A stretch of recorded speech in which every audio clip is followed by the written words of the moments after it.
Dosan. Il était une fois, il y avait un pays où tout le monde était très heureux. Toutes les jeunes filles du pays admiraient le beau fils du roi et de la reine. Le jeune prince était grand, il avait les yeux verts et les cheveux noirs. Et il avait aussi un bon cœur. Le roi et la reine l'avaient très bien élevé.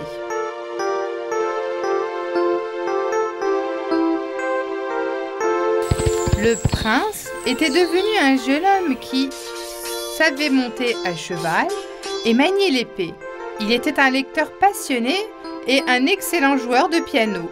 Mais il était perfectionniste. Il ne pouvait aimer ou épouser personne. Mère, la fille que j'épouserai devra être une vraie princesse. Elle doit être sensée, polie et avoir de bonnes manières. Elle doit être belle à l'intérieur et à l'extérieur. Elle doit avoir une voix mélodieuse pour pouvoir m'accompagner quand je joue du piano. En effet, elle doit aussi être quelqu'un qui pense aux intérêts de son pays, qui aide tout le monde et qui agit équitablement. Tu as raison, maman. Elle doit aussi animer les animaux et les protéger. Comme il n'y avait pas de princesse ayant ces caractéristiques dans leur pays, le jeune prince décida de chercher sa princesse dans d'autres pays. La princesse qu'il rencontra dans le premier pays qu'il visita était une très belle fille. Mais un jour, alors qu'il se promena dans le jardin, ils virent un petit chiot assis sous un arbre. La princesse se mit soudain à crier. « Pouah! Prenez cet animal sale et jetez-la dehors. Je ne veux pas le voir dans mon jardin. » Sa voix était si dure et effrayante que les gardes se précipitèrent et suivirent ses ordres. Non, ce comportement est inacceptable. Je ne peux pas épouser quelqu'un d'aussi cruel. Il lui poliment ses adieux et partit pour un autre pays. Après un long voyage, il voulait se reposer dans la pension du palais avant de rencontrer la princesse. Soudain, une voix horrible réveilla, mais il ne pouvait pas dire d'où elle venait. « Hé, serviteur, je vous le dis, où est mon gâteau? Vous devez être plus rapide. Apportez mon gâteau maintenant. » Mon Dieu, d'où vient ce bruit? Il suivit le son et jeta un coup d'œil derrière la porte de la pièce. Une princesse assise à la tête de la table à manger, qui était remplie de sucreries et de desserts, criait après les serveurs autour d'elle, tout en mangeant voracement. « Qu'est-ce que je vous ai dit? Pourquoi n'apportez-vous pas le gâteau, je voulais? Celui que j'ai mangé n'est pas bon. Vite, apportez-moi un nouveau gâteau et sortez !» Lorsque le prince vit cette scène, il quitta le palais avant de rencontrer la princesse. Il pensait qu'il ne pourrait jamais épouser quelqu'un qui maltraite ceux qui le servent. Il se dirigea vers le troisième pays pour tenter sa chance une dernière fois. Quand il a rencontré la troisième princesse, il l'a vraiment aimée. Elle est très belle, mais je ne devrais pas me décider tout de suite. Je dois apprendre à mieux les connaître. C'est ce qu'il avait pensé. Après un certain temps et après avoir appris à le connaître, il a réalisé que cette princesse n'était non plus la fille qu'il recherchait. « Mon père est un roi très puissant. Même s'il me donnait le monde entier, je voudrais plus. Je suis aussi une très belle princesse. Je veux m'asseoir sur mon trône et que tout le monde autour de moi soit mon esclave. » Le prince a été très contrarié en entendant ces mots. Cette belle fille ne peut pas être à ma princesse non plus. La fille que je souhaite épouser ne doit pas être aussi arrogante. Elle devrait être humble et non matérialiste. Dans la tristesse, il retourna dans son pays. Sa mère a vu combien son fils était malheureux et a essayé de le réconforter. « Ne sois pas si contrarié, mon fils. Un jour, tu trouveras la fille de tes rêves. » Une nuit, par un temps terriblement orageux, quelqu'un frappa à la porte du palais.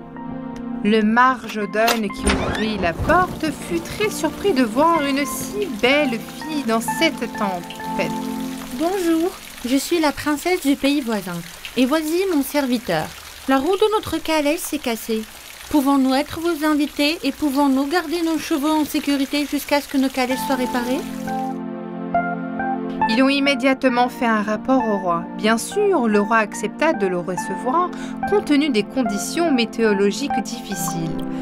La princesse était trempée et grelottée, mais malgré cela, la reine aimait bien la princesse. Asseyez-vous près de la cheminée, je vais vous chercher des vêtements secs. Vous devriez manger quelque chose et vous reposer un peu. Je suis sûre que tout ira mieux à votre réveil. La princesse se changea et descendit manger quelque chose. Le prince a appris ce qui s'était passé et a voulu rencontrer les invités.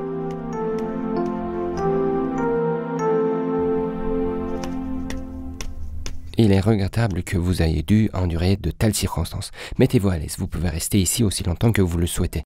Merci beaucoup, cher prince. J'ai une requête. Mes cheveux doivent être bien soignés. Ils ont été misérables par ce temps. Oh, et mon serviteur devrait bien dormir. Le pauvre, il a essayé si fort de réparer la calèche, je ne voudrais pas qu'il tombe malade. Ne vous inquiétez pas, vos demandes seront satisfaites. Vous devriez vous reposer maintenant. Le prince, qui aimait beaucoup la princesse, chuchota à l'oreille de sa mère.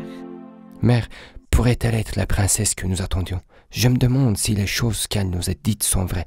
Elle est aussi gentille que belle. Peut-être mon fils, mais voyons si c'est une vraie princesse. Nous le verrons ce soir.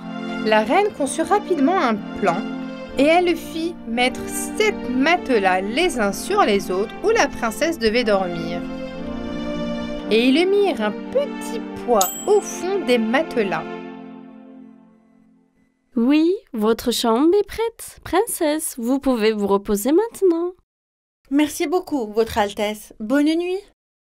Le matin, en prenant le petit déjeuner, la reine entama une conversation avec la princesse.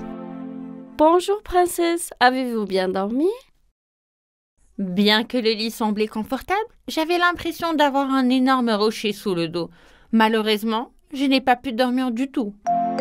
En entendant cela, la reine a fait un signe d'approbation au prince sans que la princesse ne le remarque.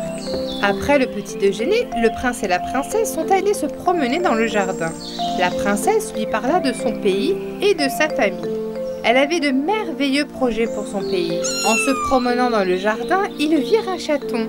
La princesse la prit affectueusement dans ses bras et le mit en lieu sûr. N'est-ce pas une si belle créature, mon prince? Lorsqu'ils entrèrent dans le palais, le prince se mit à jouer du piano. La princesse l'accompagnait.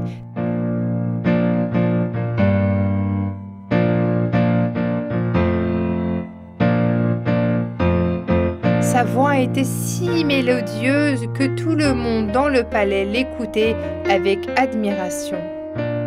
Le prince, qui avait aimé la princesse, dès qu'elle l'avait vue, pensa qu'il avait trouvé la princesse de ses rêves. Après quelques jours, il était temps pour la princesse de retourner dans son pays. Mon prince, je vous remercie pour tout. Vous avez été un hôte formidable pour moi, mon serviteur et mes chevaux aussi. Mais je dois retourner dans mon pays. Le jeune prince ne voulait pas qu'elle parte. Il était sûr qu'elle était la fille qu'elle cherchait et il le fit part à la reine et au roi qu'il pensait l'épouser. Mère, père, je suis sûr que vous pensez la même chose. Cette fille est une vraie princesse. Elle ne donne pas d'ordre et demande poliment à ses serviteurs et les remercie aussi. Elle aime toutes les créatures. Elle est polie, généreuse et intelligente. Je suis sûr que c'est la bonne. Ok, fils. Quand tu veux, nous irons dans son pays et demanderons à son père, le roi, sa permission pour le mariage. Le prince, qui a obtenu l'approbation du roi et de la reine, demande la main de la princesse. En effet, la princesse a également aimé le prince dès qu'elle l'a rencontré. Son amour a grandi au fur et à mesure qu'ils passaient du temps ensemble. Ainsi, lorsque le prince l'a demandé en mariage et ils lui ont donné une bague, la princesse a accepté avec joie. La fête a duré 40 jours et 40 nuits. Et après ce jour, le prince et la princesse vécurent heureux pour toujours.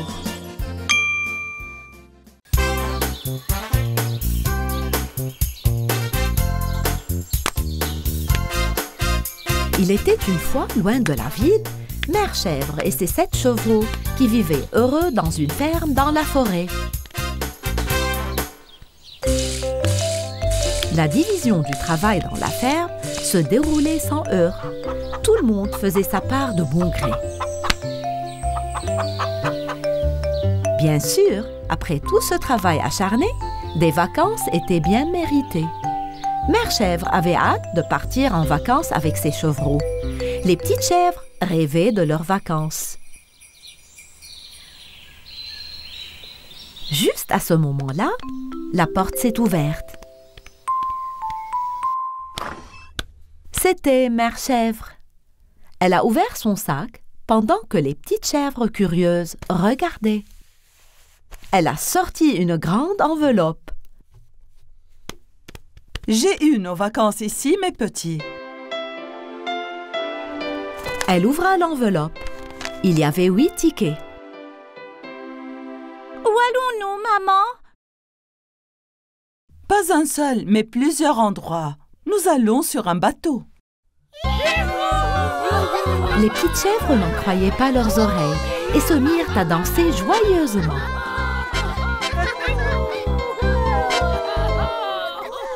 Nous partons demain.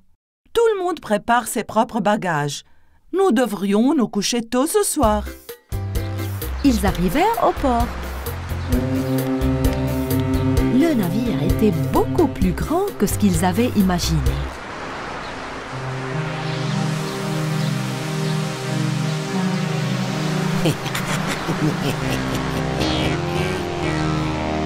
Alors vous montez à bord du bateau, misérable petite chèvre. Moi aussi je le ferai.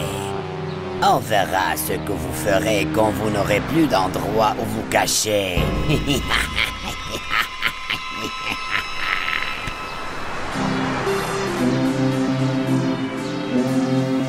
Le navire quitta finalement le port. Les animaux qui saluaient sur le quai remarquèrent qu'il y avait un passager clandestin sur le navire. Bien sûr, ce n'était nul autre que le grand méchant loup ricanant qui saluait à l'arrière. Pendant que Mère Chèvre bronzait, les petites chèvres couraient partout sur le très grand pont. Certains sautaient dans la piscine, d'autres utilisaient les toboggans. Ils passaient un bon moment. Au bout d'un moment, le loup quitta sa cachette en portant un déguisement. Il pouvait maintenant se mêler aux autres. Le méchant loup marchait près de la piscine. Il pensait à comment mettre la main sur les petites chèvres. Puis il vit Maman Chèvre allongée près de la piscine. Stupide loup! Pourquoi s'embêter avec cette petite chèvre? La mer suffirait et elle est juste devant moi. C'est bon alors, je l'ai.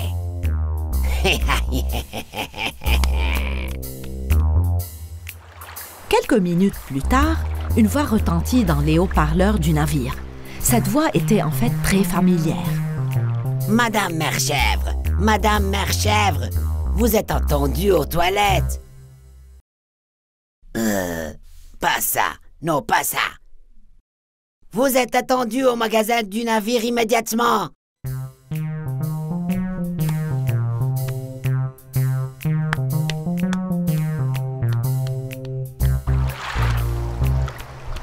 Vous continuez à jouer les enfants. Je reviens dans 1 minute. Prenez soin de mes affaires. Cependant, les petites chèvres se méfiaient de la situation. Grand méchant loup! Maman! Mais malheureusement, Mère Chèvre ne les entendit pas et disparut. Vous deux, essayez de trouver où est allée maman. Les autres, restez avec moi. 2 petites chèvres partirent immédiatement à la recherche de leur mère.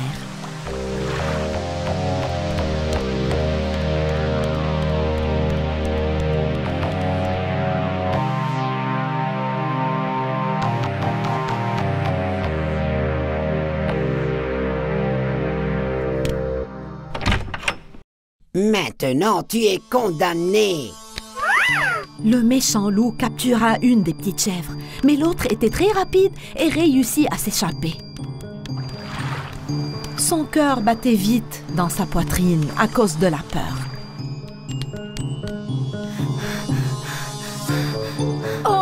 c'est trop. Nous allons les sauver maintenant. Il est peut-être fort, mais on peut le battre en utilisant notre cerveau. Rappelez-vous, maman dit toujours la raison est supérieure à la force brute. Les petites chèvres se sont regroupées pour élaborer un plan afin de sauver leur mère et leur frère. Juste à ce moment-là, le loup avait attaché la petite chèvre à côté de Mère Chèvre. N'aie pas peur, nous allons sortir d'ici.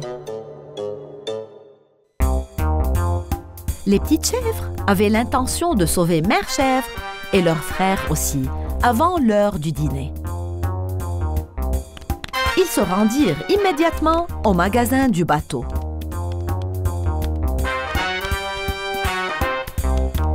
Une fois arrivés, ils commencèrent à crier aussi fort qu'ils le pouvaient.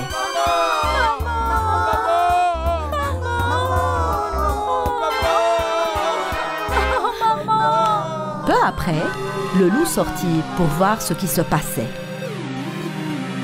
Non seulement mon dîner. Quelle chance, méchant loup, mais la nourriture de toute moi est ici devant moi. Le méchant loup ouvrit brusquement la porte et se jeta sur les petites chèvres. Mais les chèvres savaient que le loup se laisserait prendre à cette ruse. Alors elles coururent vite. Le loup les poursuivit. Il y avait beaucoup de courses dans les couloirs du bateau.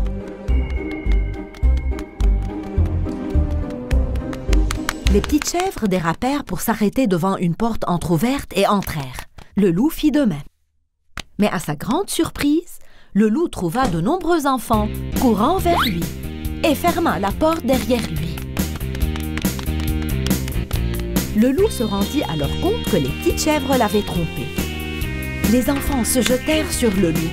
Certains lui tiraient la queue, d'autres lui mordaient l'oreille, d'autres encore le prenaient pour un oreiller et le serraient très fort dans leurs bras. Puis un enfant tira les moustaches du loup avec force. Alors le loup courut pour sauver sa vie et se jeta dans la mer.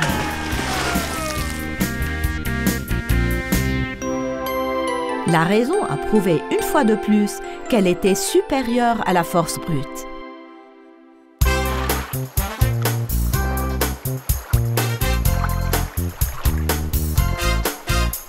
Mère Chèvre et ses petits chevreaux continuèrent joyeusement leurs vacances.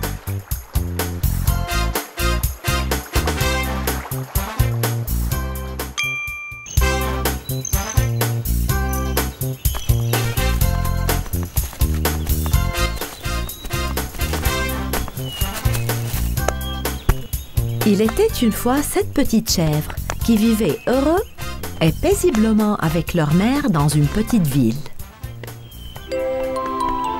Tous les animaux de la ville travaillaient dur. Mère Chèvre était le médecin de cette jolie ville. Les 7 petites chèvres allaient à l'école avec leurs amis tous les matins. Bonjour, monsieur. Bonjour les enfants.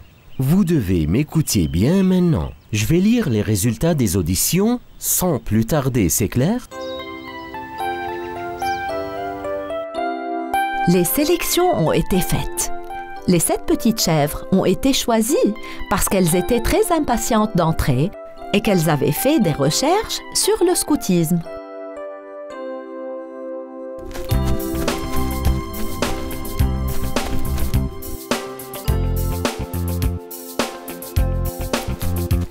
Les enfants, j'ai une surprise pour vous. Comme il y a toujours une probabilité d'accident au camping, votre professeur m'a demandé de venir aussi. Youpi!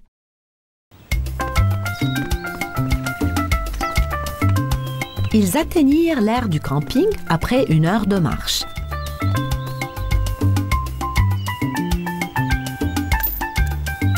Tout le monde se répartit en groupes et monta ses tentes. Les enfants, vous devez tous être fatigués. Alors préparons de la nourriture ensemble et mangeons.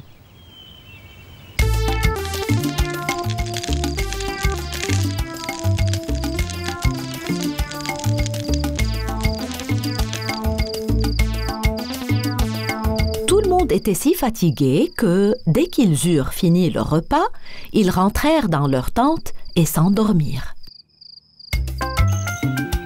3 petites chèvres se réveillèrent avec les premiers rayons de soleil. Elles décidèrent de partir en reconnaissance dans les environs.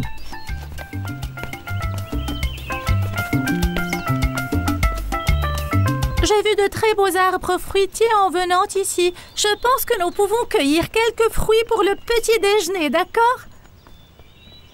À ce moment-là, ils entendirent un bruissement dans les buissons. Surpris, ils regardèrent tous dans cette direction. Chut, regardez! Je crois avoir vu une grande silhouette grise.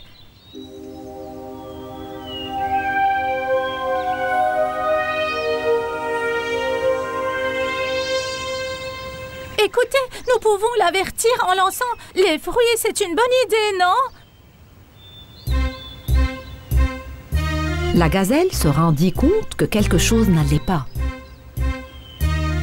Et vit le loup. Elle prit peur et s'enfuit. À ce moment-là, le loup aperçut les petites chèvres. Elles commencèrent à lancer les fruits dans la direction du loup. Le méchant loup se précipita pour capturer les 3 petites chèvres. Mais les petites chèvres furent plus rapides et réussirent à s'échapper. Sauf une seule. Pendant ce temps, tout le monde au camping s'était réveillé. Mère Chèvre et le professeur se rendirent compte que 3 petites chèvres avaient disparu et partirent à leur recherche avec d'autres personnes. Mais où sont-ils? Ils ont disparu!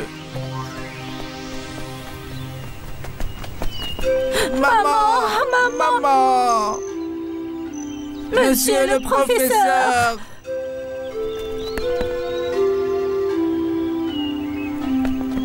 On n'a pas pu sauver notre frère. Le grand méchant loup le tient. Ils allèrent dans la direction où le méchant loup était allé. Ils réfléchissaient à la façon de piéger le méchant loup et de sauver la petite chèvre au passage. Alors qu'ils essayaient d'élaborer un plan, ils rencontrèrent le lion. Le lion était le chef de la police. Ils étaient donc heureux de le voir et lui racontèrent ce qui s'était passé. Le méchant loup, je suis à ses trousses depuis longtemps. Je n'ai pas été capable de l'attraper en flagrant délit. Nous sommes si heureux de vous voir, monsieur. Nous allons approcher doucement. Les oreilles du loup sont si aiguisées que s'il nous entend alors, il pourrait s'enfuir à nouveau.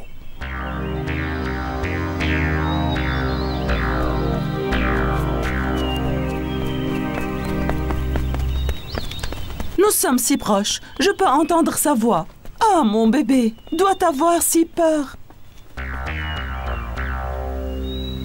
Écoutez-moi bien, petite chèvre. J'ai besoin que vous frappez à la porte. Le loup sera si heureux de vous laisser entrer. Et moi, je vais entrer par la fenêtre. Mère Chèvre et le professeur attendent à la porte pour ne pas le laisser s'échapper.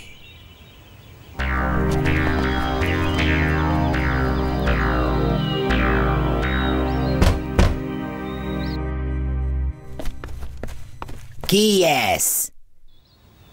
Nous sommes perdus, monsieur le loup. Pouvez-vous nous laisser entrer, s'il vous plaît? Les yeux du loup scintillaient. Ce doit être mon jour de chance, pensa-t-il. Oh, quel plaisir d'avoir de tels invités.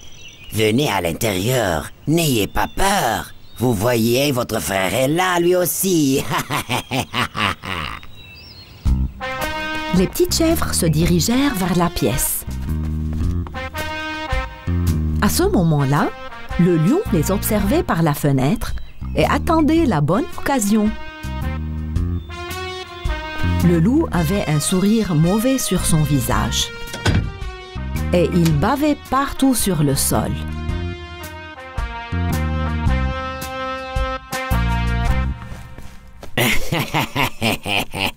Je vous tiens tous maintenant, misérables chèvres.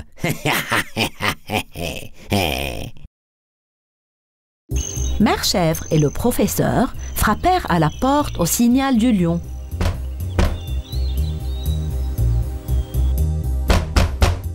Et maintenant, combien d'autres petites chèvres y a-t-il?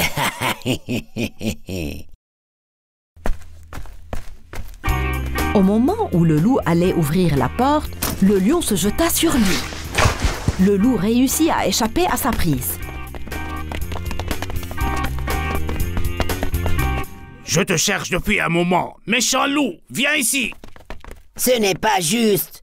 D'où sors-tu maintenant? Alors que le loup courait, essayant d'échapper au lion, une des petites chèvres tendit sa patte devant le loup. Il trébucha dessus et tomba.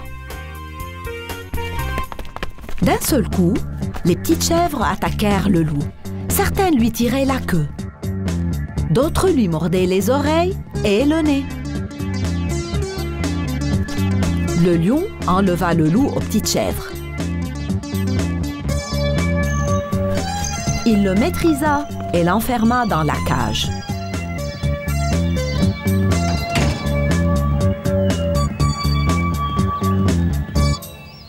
C'est fini, méchant loup. Tu ne feras plus jamais du mal à personne.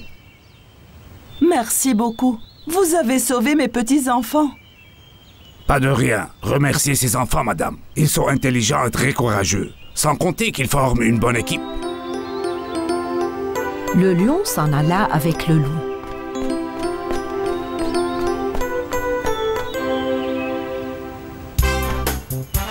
Les petits scouts retournèrent au campement et s'amusèrent. Bien sûr, maintenant ils ne s'éloignent plus de leur maman.